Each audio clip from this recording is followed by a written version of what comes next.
Attorney Chel, may maganda bang nagawa ang Duterte administration? Yung no smoking.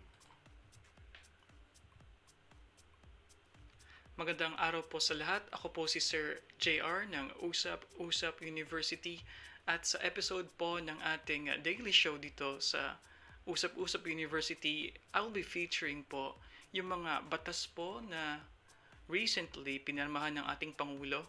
At kung napansin po ninyo, yung intro po natin ay mula sa isang segment ng senatoriable debate ng ABS-CBN at tinanong nga po si Chel Diokno, isang senatoriable, kung ano yung mabuting nagawa ng Pangulong Duterte at ang sabi niya ay no smoking. So, obviously, ito po ay pabiro niyang sinagot at ang sa aking palagay, ito po ay syempre para po makakuha ng atensyon at para din po may pakita po sa madla na sila po sa Ocho Diretso ay laban po talaga sa administrasyong Duterte. At sa episode po na ito, titingnan po natin ang ilan sa mga naipasanga at nalagdaan na mga batas ng ating Pangulong Duterte. At according dito sa article ng ABS-CBN News, sabi ng Pangulo, ano pa ba ang gusto? Ano pa ang gusto? Duterte says he has fulfilled most promises. So makikita po natin dito po sa article na ito na sinabi po ng Pangulo na most of his promises, except lang daw po sa country's traffic problem ang kanya nang na-fulfill. Accordingly, katulad ng Universal Healthcare Law, which is na mention at na feature din po natin dito sa Usap Usap University, he is proud of these bills. Katulad din ng batas na kanyang pinirmahan, yung free tuition sa mga state-run institutions, mga universidad at kolehiyo na pag-aari ng gobyerno. Sabi niya dito, nangako sa inyo, wala akong pangako na hindi ko natupad except yung EDSA traffic.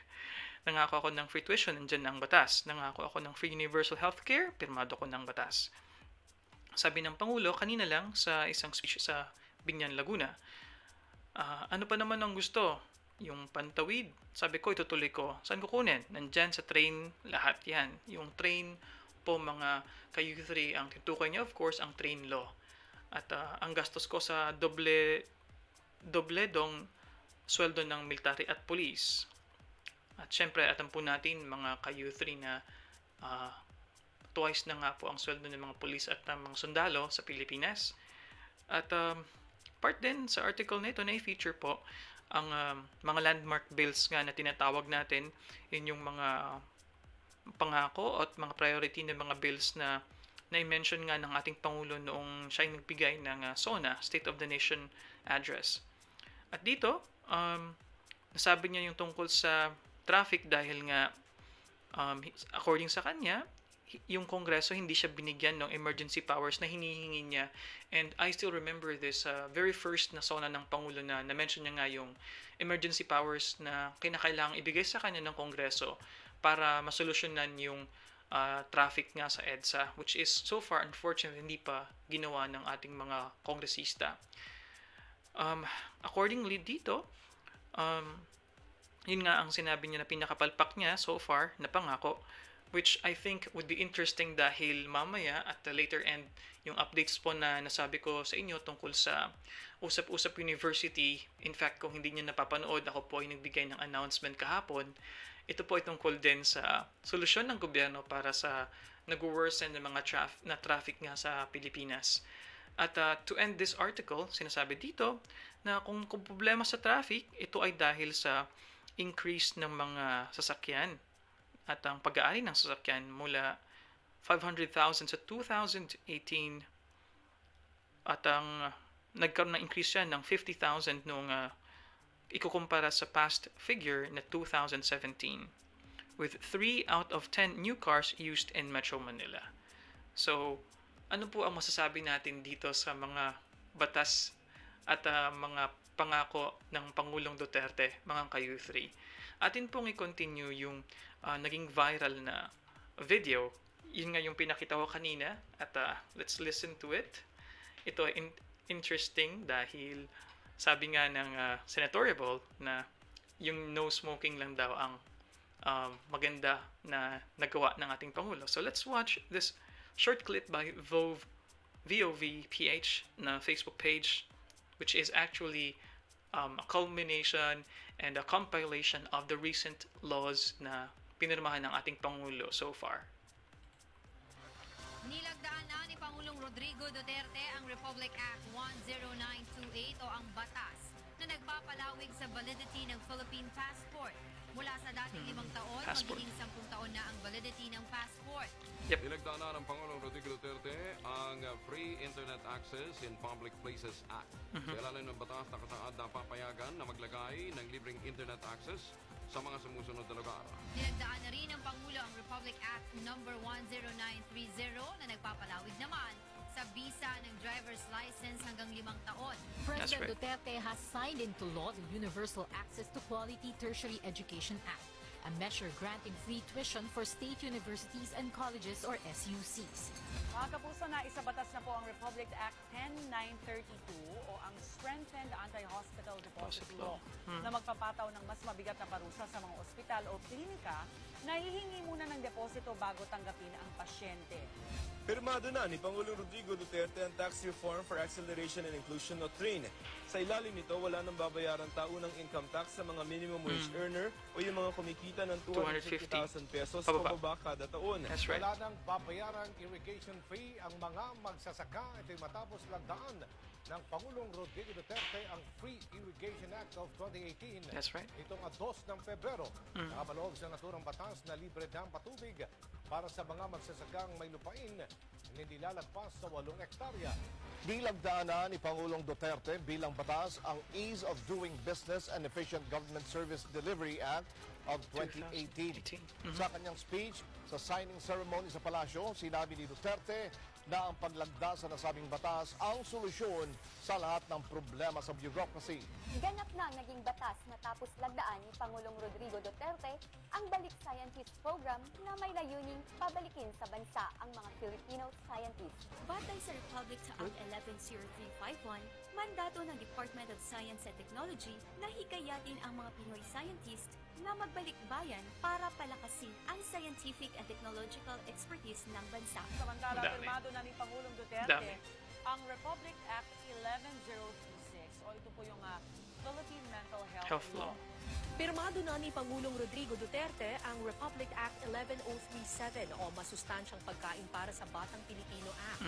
Sa ilalim ng batas na ito, magkakaroon na ang gobyerno ng National Feeding Program. Ito ay para sa mga malnourished student sa mga public daycare, kindergarten at elementary school. Nilagdaan na ni Pangulong Rodrigo Duterte ang Anti-Hazing Anti-Hazing Law. Act of 2018. That's right.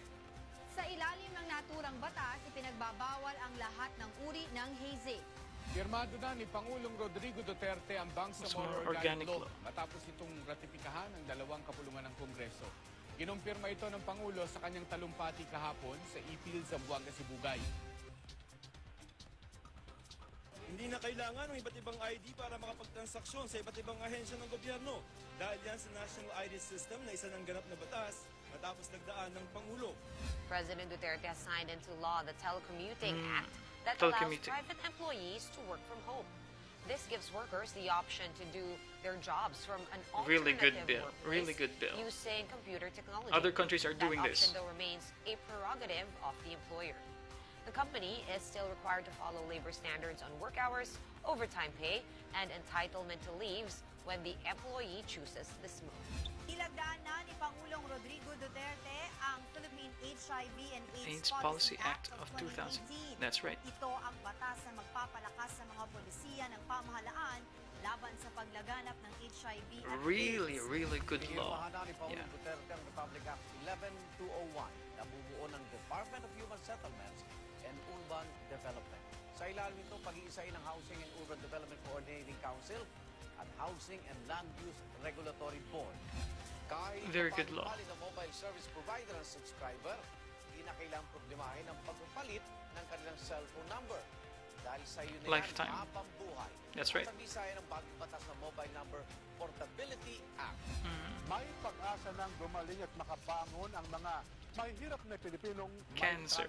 That's right. Kasunod po ito ng paglagda ng Pangulo sa Integrated o National Integrated Cancer Control Act. That's right. Bababa na ang halaga ng gamutan at medisina na kailangan ng mga cancer patients. Firmado na ni Pangulong Rodrigo Duterte ang Expanded Maternity Leave Act. Yes. Pinalawig ng naturang batas That's right. ang paid maternity leave para sa mga working mother sa 105 araw. That's right. Wider access to affordable and quality health care within arm's reach for Filipinos. This is after President Duterte today signed the Universal Health Care Bill. Once enacted into law, the measure would allow for a national health security program that mandates universal health care coverage and benefits for all Filipinos. It aims to achieve three objectives: financial risk protection, equitable access to quality hospitals and healthcare facilities, and the attainment of health-related Millennium Development Goals. Magtrabaho naman sa para sa mamamayan, no? Magtrabaho naman sa... Okay. All right. So that was a very interesting video. And, props, of course, to VOVPH sa compilation na yun. At, ano pong opinion ninyo sa video na yon? Anong masasabi ninyo? Ako, to be honest, hindi ko in-expect na ganun pala kadami yung nalagdaan ng Pangulo. But of course, that is, hindi natin kinukuha yung accolades din at mga papuri na dapat ma-receive ng mga kongresista dahil nga sila naman yung nag-sponsor, sila nag-research para mapasa nga yung batas. But of course, in any other democratic and Republican state, syempre, pagkatapos ng legislature, so kinakailangan pirmahan niya ng executive at without the signature of the president, to be honest with you, it's quite difficult pa. Kasi, if you can still remember your pol sci lessons, babalik yan sa Kongreso kung hindi pinirmahan ng Pangulo at 2/3 yung kinakailangan para ma-overturn at gawing batas yan, which is very rare na nangyayari sa Pilipinas. So unless hindi yan wini-will ng Pangulo, ng Chief Executive, hindi masasabatas yung mga batas na ito. At I was checking here also. Ito ay na-share ng Mukhang blog actually. Ito yung midterm legislative achievements ng Pangulo compared with kay Noynoy Aquino at makikita natin 1, 2, 3, 4, 5, 7 na mga legislative achievement ang meron sa kaliwa, which is yun nga yung kay former President Noynoy Aquino. At dito naman sa kanan yung mga batas na inilista according sa photo na ito ng para sa mga achievements nga ng Pangulong Duterte at napakadami. Palagi ko mas madami yata yung nakalista dito kumpara sa video kanina na ipinakita ko. At bago magtapos ang ating programa dito sa daily show natin sa Usap Usap University, ito po ang ating U3 question ngayong araw. Sang-ayon ba kayo sa payag ni Atty. Chel Diokno? At may dagdag ko din, sang-ayon ba kayo sa sinabi rin ni Rizal Tiveros na magtrabaho naman kayo, sabi niya kay President Duterte? At ano sa inyong palagay ang mabuting nagawa ng Duterte administration po so far? At comment lang po kayo, i-type po natin yung ating mga opinion sa comment box po sa baba. At kung meron po kayong mga other questions at gusto nyong i-clarify, open po for discussion, kaya nga po Usap Usap University po ang pangalan ng ating programa. At bago po ako magtapos, isa pong special announcement na aking i-mention. Maraming salamat po sa suporta dahil po na-mention ko po to sa aking announcement kahapon sa video na aking pinost na tayo nga po ay maswerte sa Usap Usap University at tayo po ay binigyan po ng pribilehiyo na mag-witness at mag-cover po sa event ng groundbreaking ng subway ng Manila, first ever subway sa Pilipinas. Ang groundbreaking po ay sa Wednesday, February 27th at ang Usap Usap University, ako at si Judy, ang aking assistant, ay pupunta sa event na yan at i-cover nga po ang particular na historic event sa transportasyon sa Pilipinas. At nung sinabi ng Pangulo na sa palagay niya yun yung kanyang pangako na napako, in some ways ang construction na mag-uumpisa na nga finally ng subway sa Manila ay tutulong para maibsan ng kaunti ang traffic dito sa Pilipinas. at especially sa Maynila, of course. Kaya mga ka-U3, salamat po sa panonood. Kita-kita tayo sa next episode. Paalam po.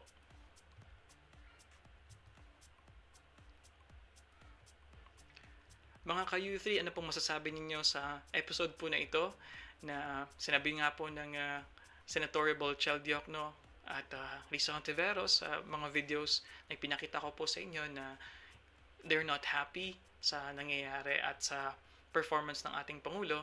Ano pong masasabi ninyo sa mga nagawa ng ating Pangulong Duterte? Kayo ba ay satisfied? Anong mga batas ang nagustuhan ninyo? Comment lang po sa ating comment box. At kita-kita po tayo muli sa next episode dito lang po sa Usap Usap University. Paalam.